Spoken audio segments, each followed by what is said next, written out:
कानपुर की एक गली से शुरू हुआ मामला अब पूरे देश में चर्चा का विषय बन गया है। ईद मिलाद उन नबी की मौके पर जुलूस निकला और उसी दौरान एक पोस्टर लगाया गया जिस पर लिखा था आई लव मोहम्मद।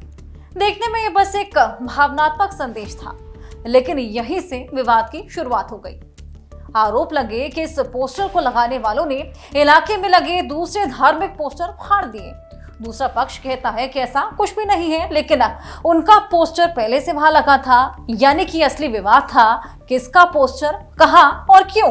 मगर देखते ही देखते ये छोटी सी बात सोशल मीडिया तक पहुंच गई और वहां से आग की तरह फैल उठी। सोशल मीडिया पर ये नैरेटिव बना कि प्रशासन ने सिर्फ इसलिए कार्रवाई की क्योंकि पोस्टर में पैगंबर मोहम्मद का नाम लिखा था। बड़ी संख्या में लोग इसे आस्था पर हमला बताने लगे। नेताओं ने भी बयानबाजी शुरू कर दी और वैसी जैसे नेताओं ने इसे मोहब्बत जताने का हक कहा, लेकिन पुलिस का कहना था कि मामला पोस्टर का नहीं नियमों का था। बिना अनुमति सार्वजनिक जगह पर बैनर और टेंट लगाए गए थे और इसी वजह से कार्रवाई करनी पड़ी। लेकिन विवाद यही नहीं रुका। अगले ही दिन कई जिलों में ऐसे ही वीडियो सामने आए जिनमें बच्चे नारेबाजी कर रहे हैं, जगह जगह पोस्टर बांधने लगे हैं। कुछ नारे इतने भड़काऊ कि देखने वालों के होश फाख्ता हो गए।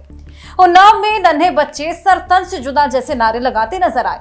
सवाल ये उठा कि आखिर मासूम बच्चों को ऐसे जुलूसों में उग्र नारे लगाने के लिए क्यों लाया जा रहा है, कौन सिखा रहा है। अब कहीं कहीं ये जो नारेबाजी थी झगड़े पत्थरबाजी में तब्दील हो गई।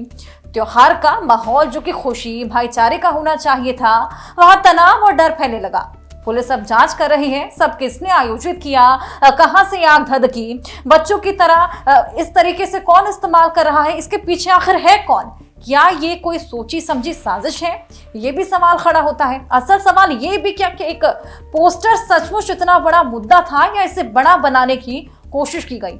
त्योहारों से ठीक पहले ऐसी घटनाएं माहौल बिगाड़ने की कोशिश तो नहीं, क्योंकि जब अफवाहें और भड़काऊ बातें सोशल मीडिया पर फैलती हैं तो सच कहीं पीछे छूट जाता है और गुस्सा आगे बढ़ जाता है। इस पूरी कहानी से एक बात तो साफ है, आस्था जताना हर किसी का अधिकार है, लेकिन नियम कानून तोड़कर सड़क पर तनाव फैलाकर या फिर बच्चों को भड़काकर अगर यह अधिकार जताया जाए तो उसका असर मोहब्बत नहीं नफरत के रूप में सामने आता है।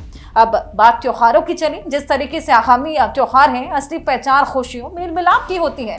अगर उससे राजनीति या नफरत की आग में झोंक दिया जाए तो सबसे बड़ा नुकसान उसी समाज को होता है जिसकी आस्था का नाम लिया जाता है। और यही बात आज पूरे देश को सोचने पर मजबूर कर रही है।